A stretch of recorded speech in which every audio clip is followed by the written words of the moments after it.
So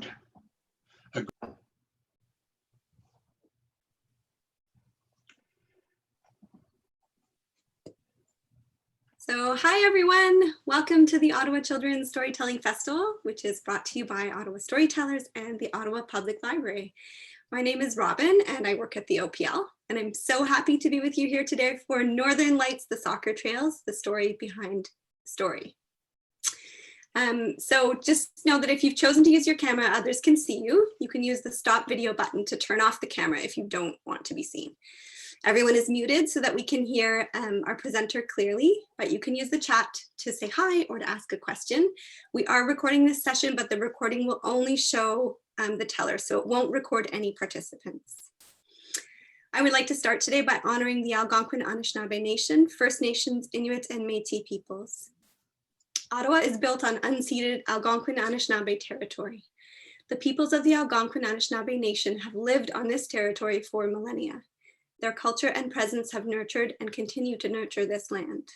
The Ottawa Public Library and Ottawa Storytellers honor the peoples and land of the Algonquin Anishinaabe Nation.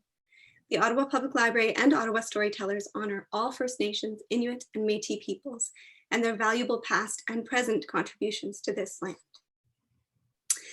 And now it is my pleasure to introduce our special guest this morning, Michael Arvoluk Kusugak. Michael is an Inuit author and storyteller who brings his experiences and the stories told to him by his grandmother into his books and stories. So over to you, Michael. Thank you. My name is Michael Kusugak, but everybody at home calls me Arvoluk. We are in Manitoba, and I think we're in the Peguis Nation's land here. And if I drive down that way for about an hour and 10 minutes, I would end up in Winnipeg. And out here, about 2 blocks to the east of us, in your direction, there's a huge lake, and that lake is called Lake Winnipeg. And if we go north to the very north end of Manitoba, we end up in Hudson Bay.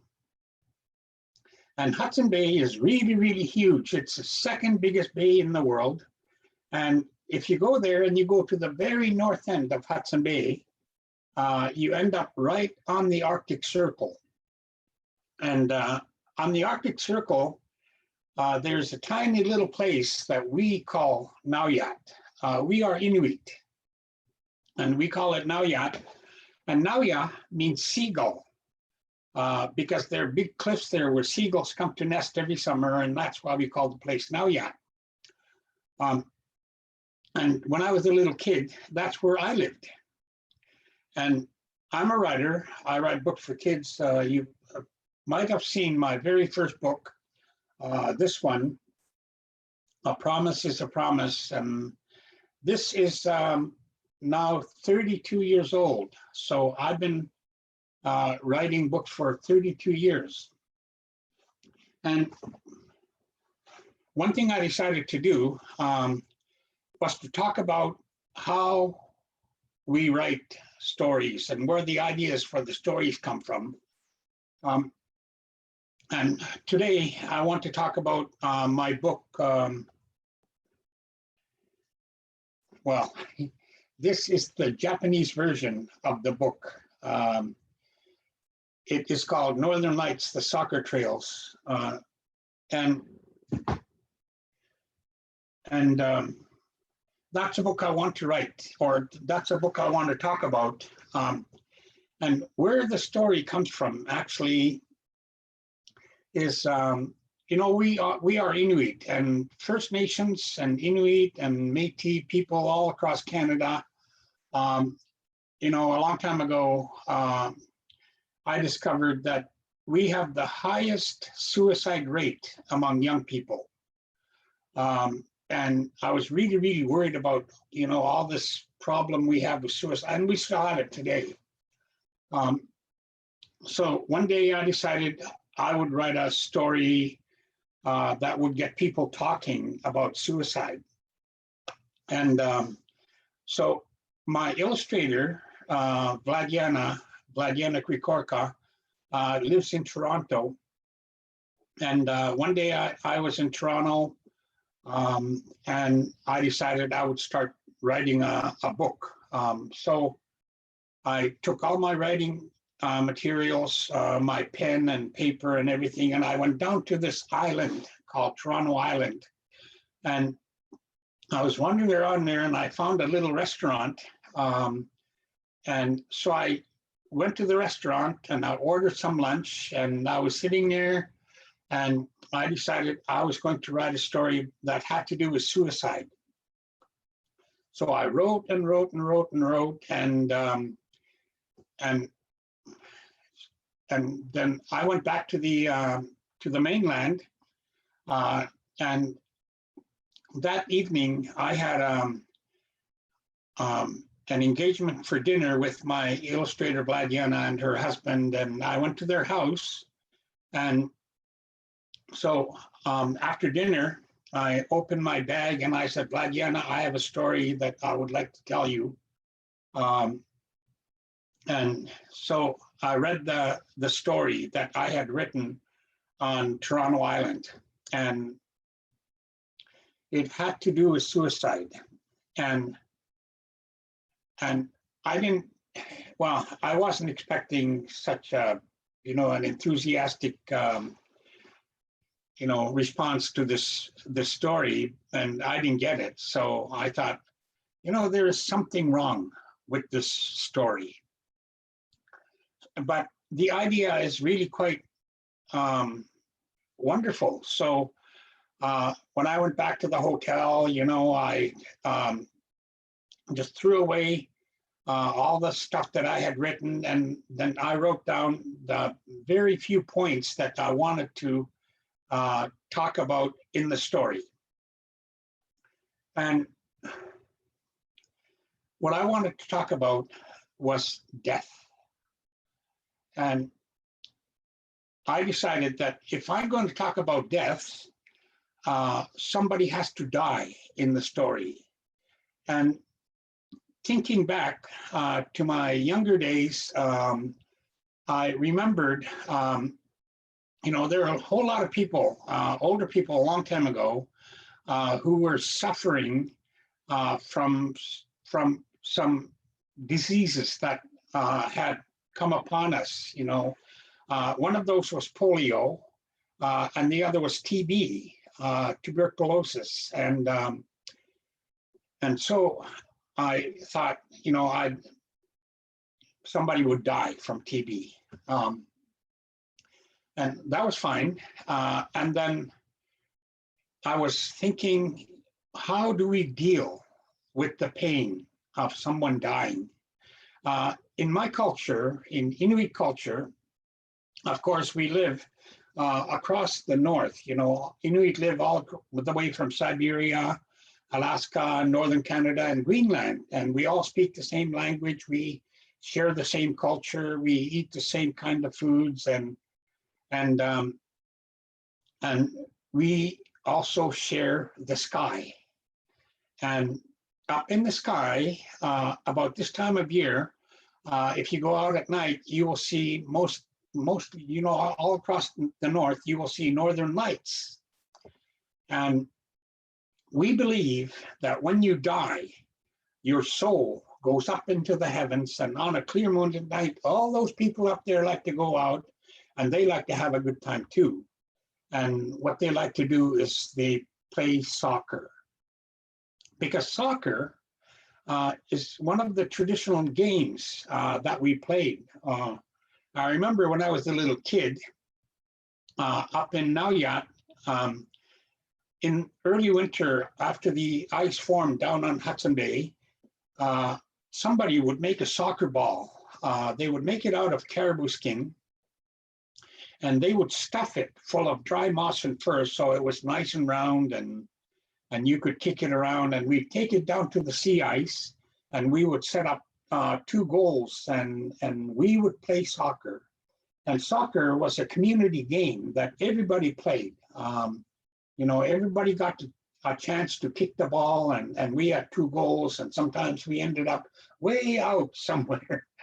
We had the biggest soccer field in the world because it wasn't defined.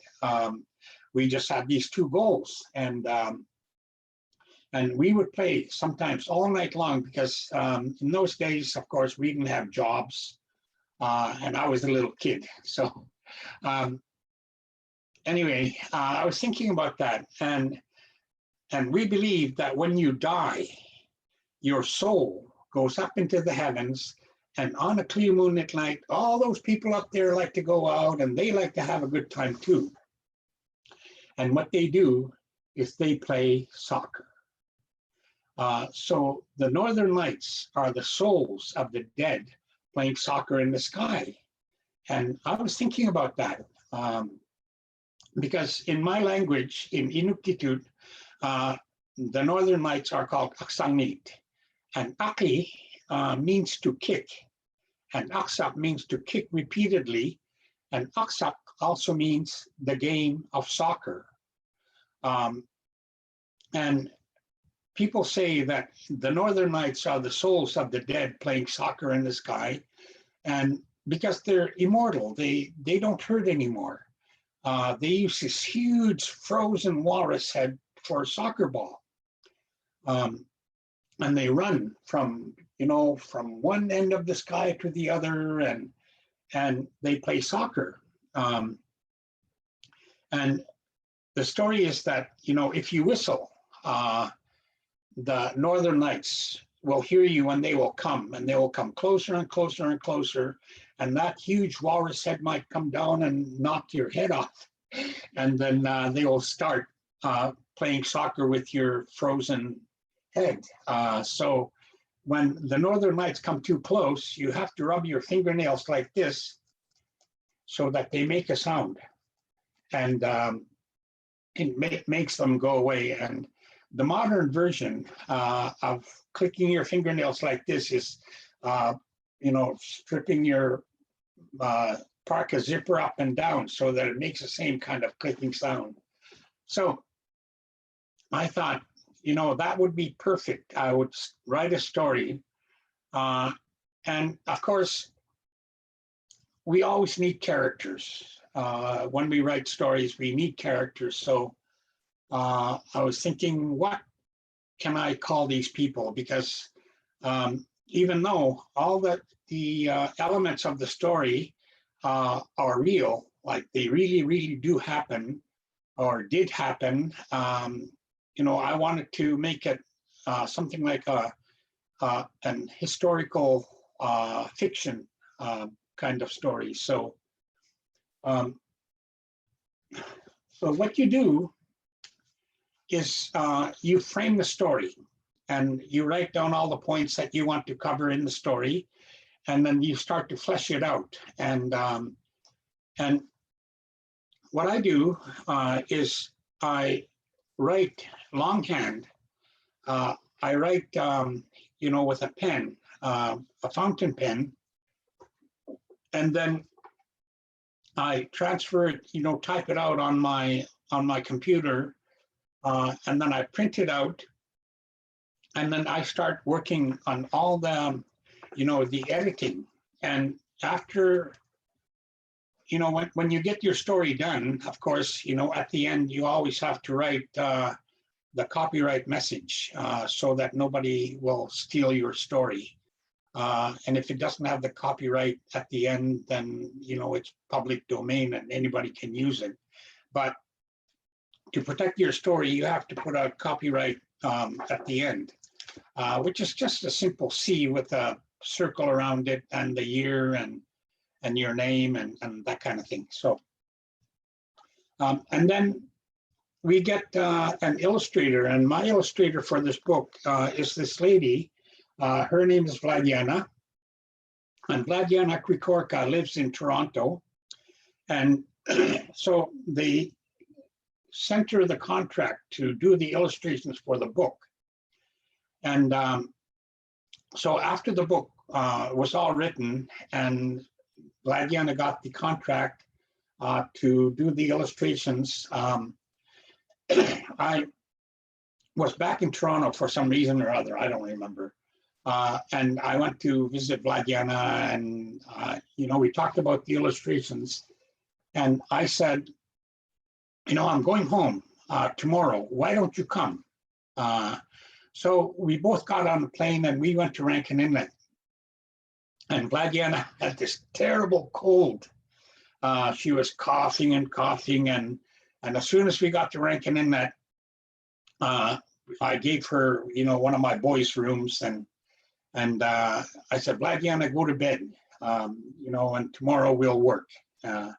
So Vladiana went to bed after we had something to eat, and then I decided I'd go and visit my mother. One thing I always did was I would go and visit my mother as soon as I got home.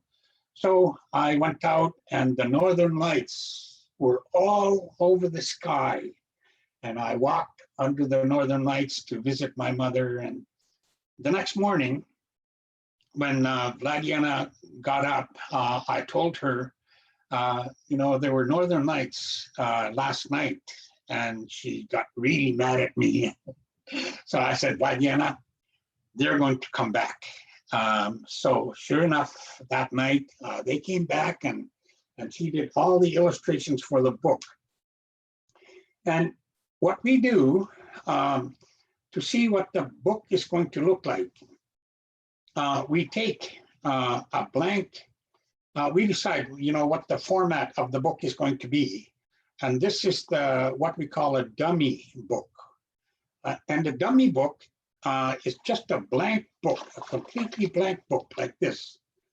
Just, plain white pages, and we wanted it to be this shape, so when you open it, you could have illustrations across it, and it'd be a nice size.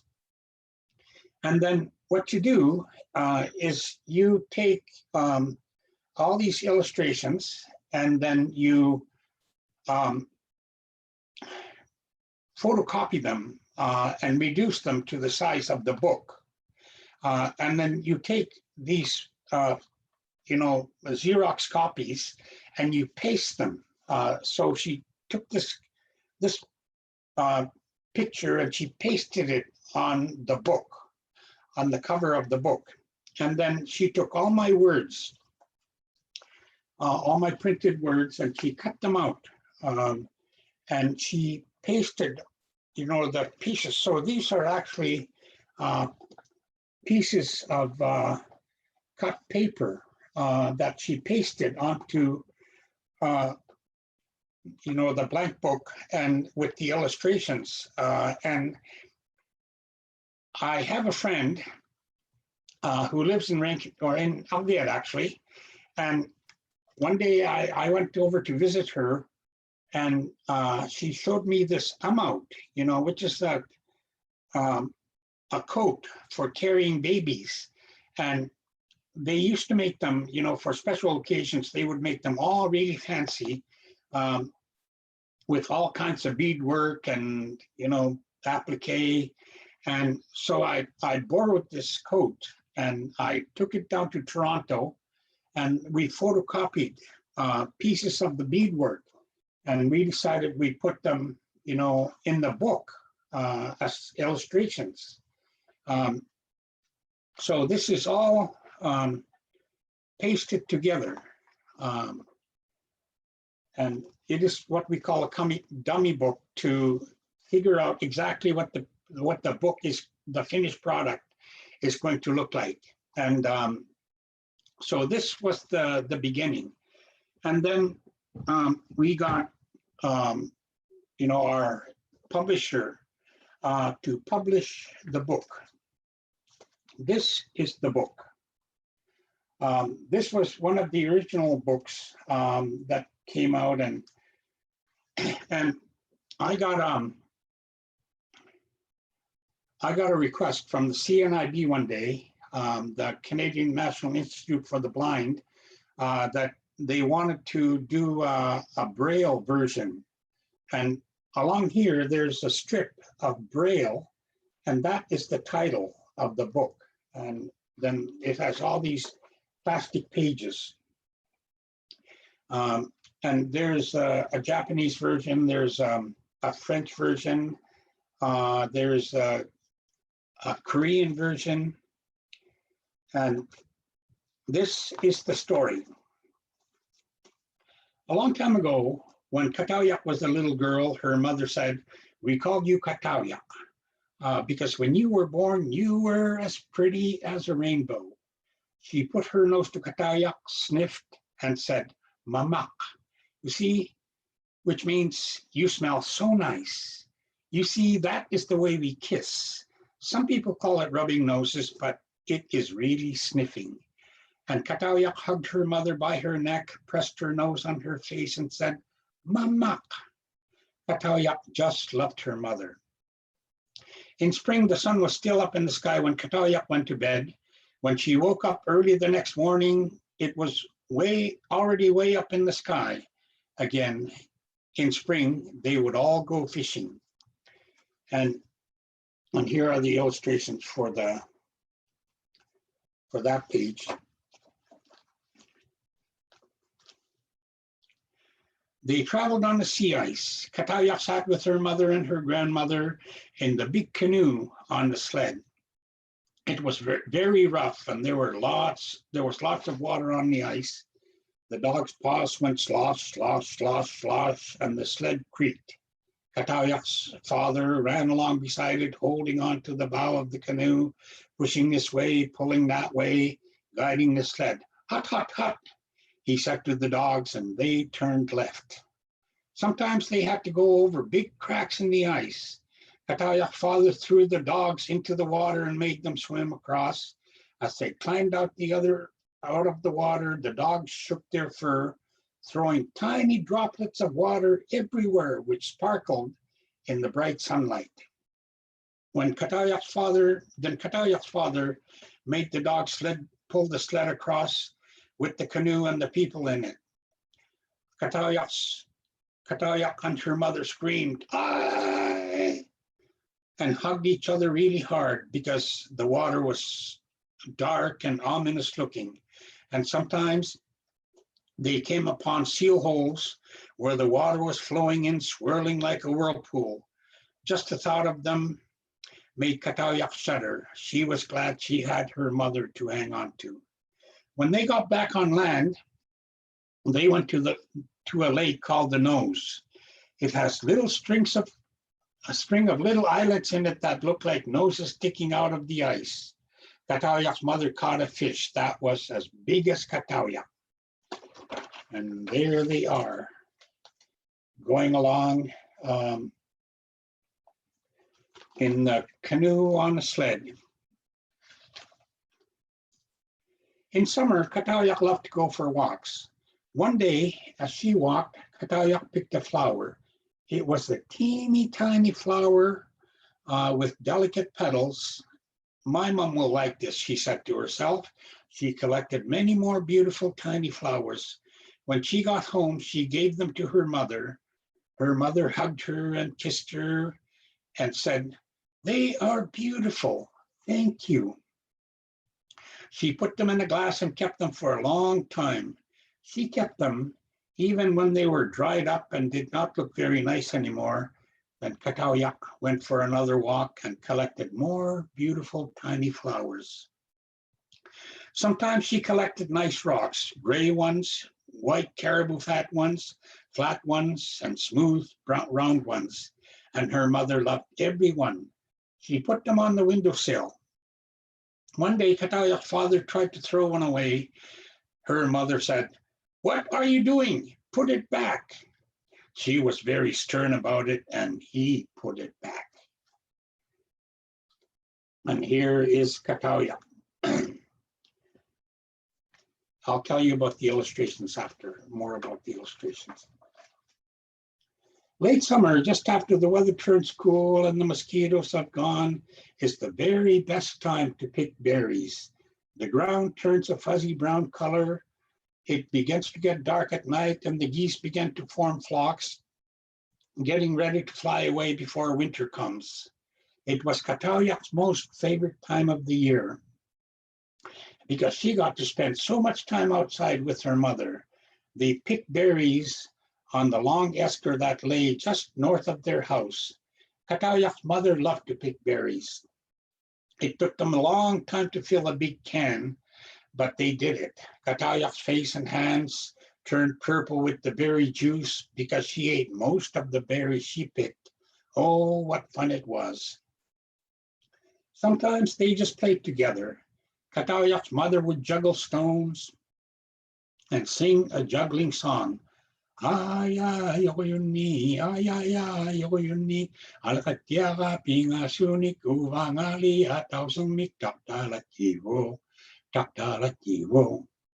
Her mother taught Kataoyak all kinds of wonderful things that they had done when she herself was little. They had so much fun, but that was a long time ago. And there they are, juggling stones.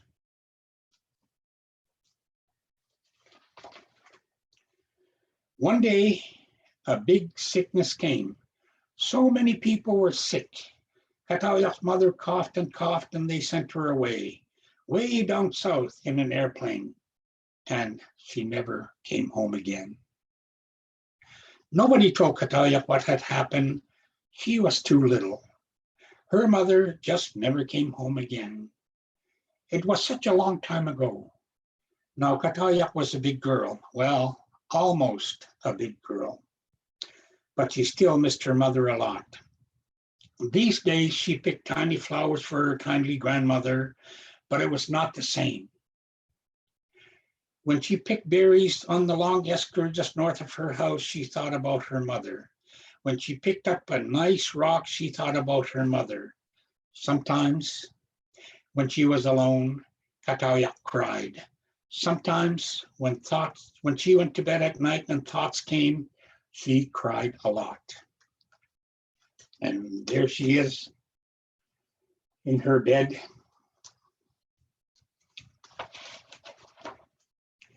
In the fall, ice forms on the lakes and the sea.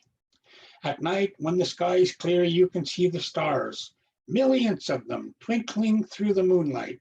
And sometimes you can see the droppings of the stars come streaking across the sky and disappear before they reach the horizon. Kataoyak loved to watch the sky and the stars. Sometimes she would sit for a long time to see star droppings streak across the sky. It was in early winter that the people in her village liked to go out and play soccer. They made a soccer ball out of caribou skin and stuffed it full of dry moss and fur. Then at night, in the moonlight, they went out on the sea ice, set up 2 goals made of ice blocks and played. Anybody who came down to the sea ice joined in the game. They would run for miles and miles all night long. It was such fun. And there they are all playing soccer at night out on the sea ice.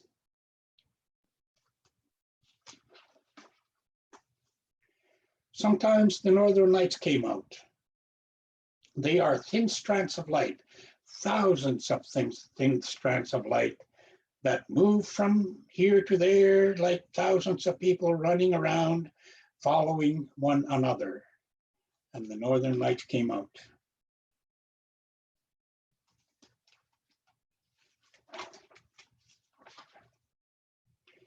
Kataoyak's grandmother liked to come out and watch the people play soccer too. And one night, when Kataoyak was feeling very sad and lonely, her grandmother told her a story. People die, she said, and when they die, their souls leave their bodies and go up into the heavens. And there they live. The thousands of people who have passed before us all live up there in the sky. When they were on Earth, they too liked to play soccer. And even though they are no longer alive among us, they still like to play.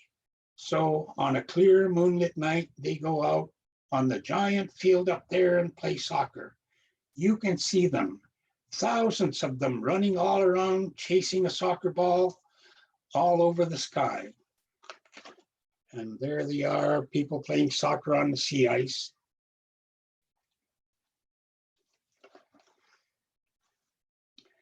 Kataoyak watched the northern lights. The thousands of strands of light looked like they were all running around after each other, chasing a soccer ball. Kataoyak's grandmother continued her story. But unlike us, they are immortal now, and nothing hurts them anymore. So they use a huge frozen walrus head with big tusks for a soccer ball. When they give that walrus head a mighty kick, it flies across the sky, and they chase it from one corner of the sky to the other. If you whistle, they will come closer. And if you keep whistling, they will come closer, even closer. But beware, they may come too near. If they do, that walrus head might come swooping down and bonk, knock your head off. When they come too close, rub your fingernails together so they make a clicking sound. That will make them go away. Kataoyak whistled. The northern lights came closer. She whistled some more, and they came closer and closer still. She thought she heard a cracking sound. Was it the sound? She thought was it the sound of a mighty kick on a hard, frozen walrus head? And she thought she heard a whoosh as it came whizzing by. It was an eerie sound like giant tusks slicing the air. It sounded awfully near.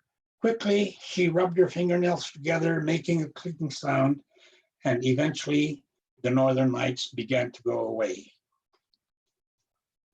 And there she is whistling away.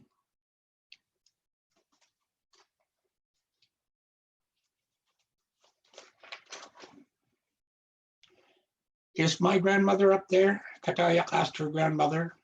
Or is my mother up there? Of course she is, her grandmother replied. When it is like this, I too like to come out here. I come to see your grandfather. He was such a kind man who loved to play soccer. He would have loved you. He always wanted a granddaughter. Now he's up there with all the other people who have passed away. Seeing him having a wonderful time makes me feel so much better. Kataoyak watched the northern lights play their game for a long time. She thought she could see her mother running around with all of them up there. She seemed to be having a good time. As her mother turned to run, Kataoyak thought she saw her smile down. Kataoyak was glad her mother had not gone away at all. She was not so lonely anymore. It made her feel so much better. And there is the illustration of that amount that her mother was wearing.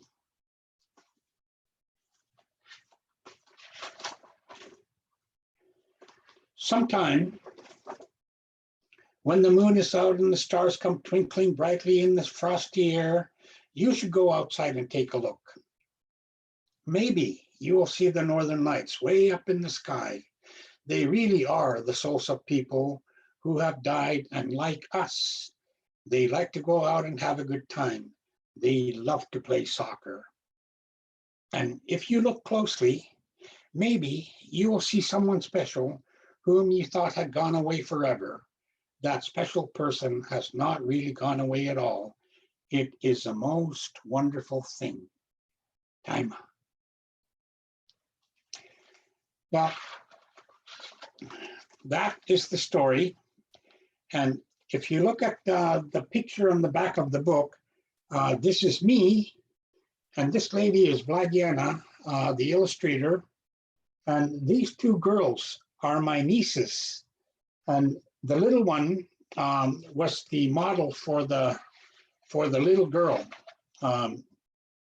and the older one was a model for the older girl. And if you look at the, here's the smaller girl, and if you look at the illustration of Kataoyak in her bedroom, that is her actual bedroom. That younger niece of mine, that's her bedroom. So, hope you enjoyed this. Thank you. Thank you very much, Michael, for sharing the story behind the story. Thank you. I'm going to put in the chat today that it's the last day of the festival, but there are still more tellers. So don't forget to check out what else is happening, and don't forget to visit our YouTube channel to see some of the sessions that will be there until December 7th. Thank you again, and take care, everyone. Oh, there is a question. Oh. Who had a question?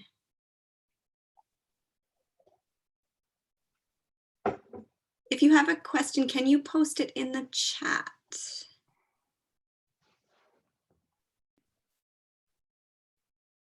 I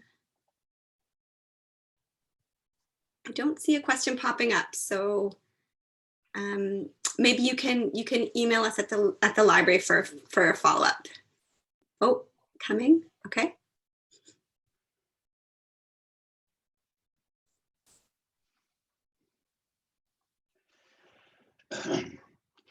Well, you know, when this book came out, it received a very major children's book award, and that award is the Ruth Schwartz Award, and this award goes to the best children's book of the year, and it is a very special award because it was kids who picked the book for the award. So when this book came out, kids all across Canada decided it was the very best book that came out that year. And that's why it got the award. So I'm really proud of this book. Let me see. I think the question may have. Oh, it's a comment, not a question. So, oh, my son David wishes to tell you that he has this book and you signed it for him. Oh, thank you. And so someone has posted, could you write the book and where to buy it? Yes, so I did post a link to the, I can post that again. It's a link to the library catalog, but that will have all of the information that you need if you want to buy the book. So you could take that information into any bookstore, I'm sure. Yeah, you can buy it in any bookstore. I think I saw a copy of it in a bookstore called Prospero's in Ottawa once. That's perfect. Okay, so if that is it, we'll let everyone get on to their lunch so they can amp up for the remaining sessions for today. Thank you so much, Michael, for your time today.